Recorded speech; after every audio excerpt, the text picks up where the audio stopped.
वासुदेव ने स्वीकार किया कंस का प्रस्ताव।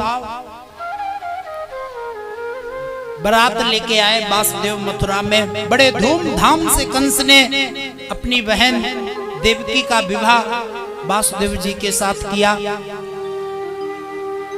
दहेज दान देने में कोई कमी नहीं रखी कंस ने, और इतना उत्साह हृदय में कंस के आ गया कि जिस रथ पे बिठाकर बहन बहनोई को अपनी मथुरा से विदा कर रहा है, उस रथ का सारथी स्वयं बन गया।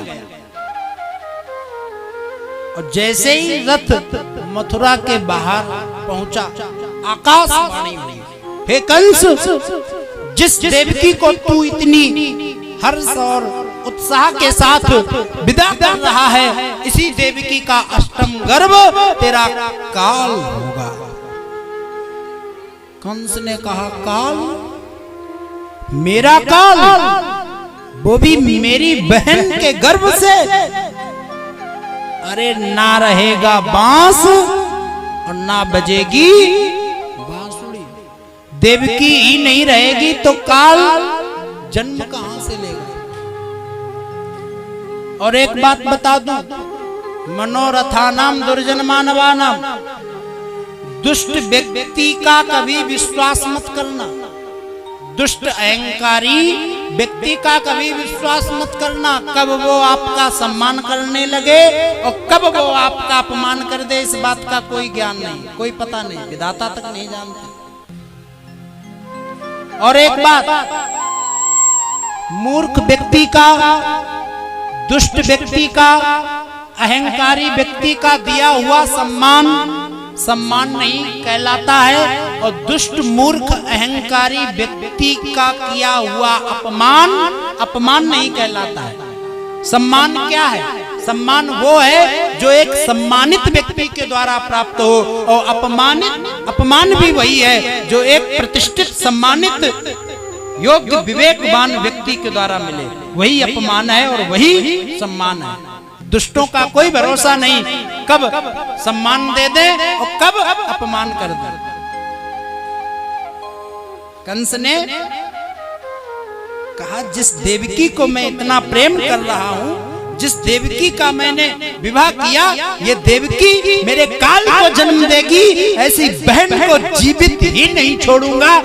निकाली मियान से तलवार, और जैसे ही देवकी का वध करने को हुआ कंस, तो वासुदेव ने कंस का हाथ पकड़ लिया, क्योंकि पति है, और पति माने रक्षक। वही पति है जो अपनी पत्नी की हर क्षण, हर स्थिति, हर परिस्थिति में रक्षा करे, उसके जीवन की, उसके मान की, उसके सम्मान की, उसकी भावनाओं की जो रक्षा करे, वही पति कहलाने योग्य है। वो पति नहीं है जो पी के घर में क्लेश मचाए।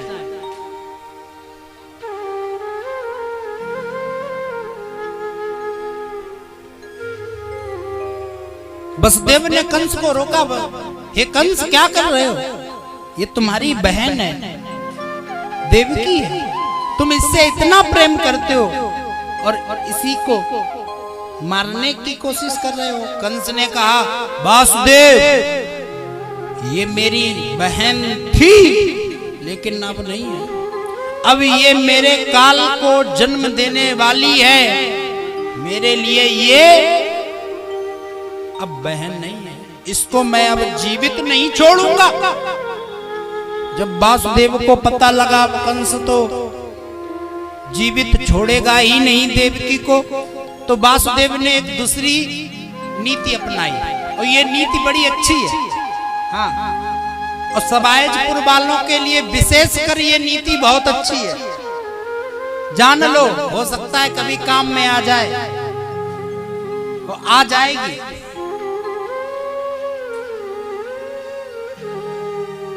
कोई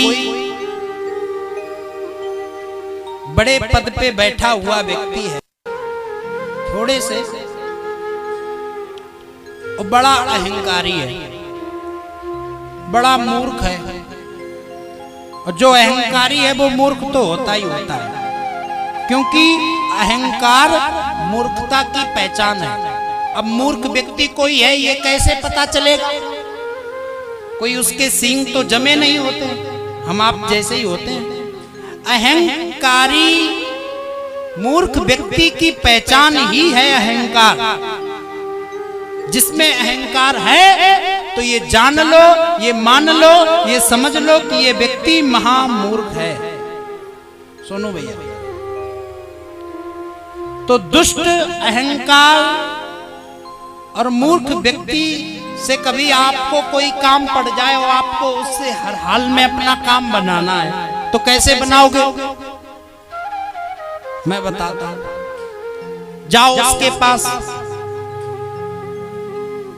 और उसके पास जाके काम करो, वो काम जो उसको बड़ा पसंद है।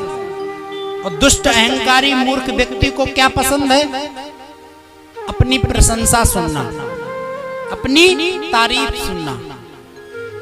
तो वही करने लगो, अरे प्रभु महाराज जय जयकार हो आपकी, अरे क्या बात है, आप हैं, आपकी ही बदौलत ये सबायजपुर है, नहीं तो ना जाने ये सबायजपुर का क्या होता है।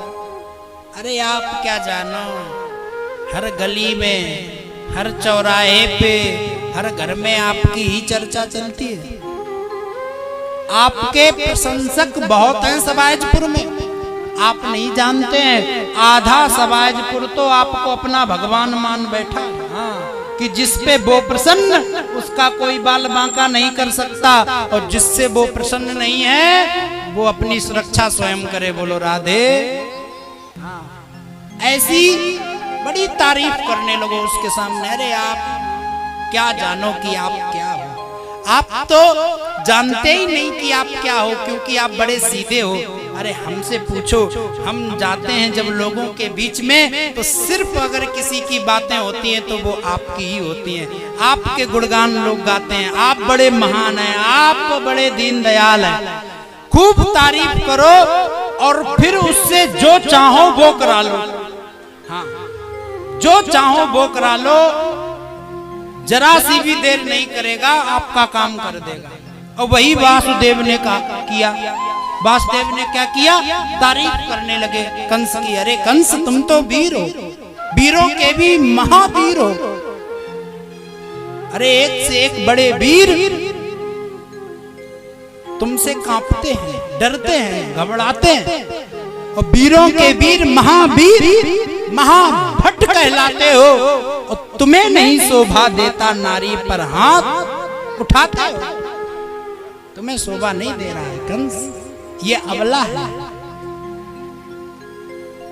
स्त्री है, अस्त्र शस्त्र भी इसके हाथ में नहीं है। अगर इसका वध तुम कर दोगे तो शास्त्रों में, इतिहास में तुम्हारा नाम कितना कलंकित हो जाएगा कि देखो इतने बड़े वीर ने ऐसी अबला स्त्री का वध किया। और फिर कंस, शत्रु तुम्हारी देवकी नहीं है, देवकी का इसमें क्या दोष है? यदि देवकी का अष्टम गर्भ तुम्हारे लिए उचित नहीं है। हे कंस, देवकी का इसमें दोष नहीं है, जिसका दोष है उसका वध कर देना। मैं नहीं रोकने आऊंगा, लेकिन देवकी के प्राण मत लो बस। कंस ने कहा ठीक है, मान लेता हूं बात, परंतु शर्त है।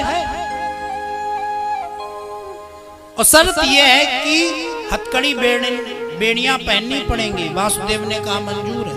कारागार में रहना पड़ेगा। वासुदेव ने कहा मंजूर है। जो भी पुत्र होगा लाके मुझे दोगे। वासुदेव ने कहा मंजूर है। जान बची तो लाखों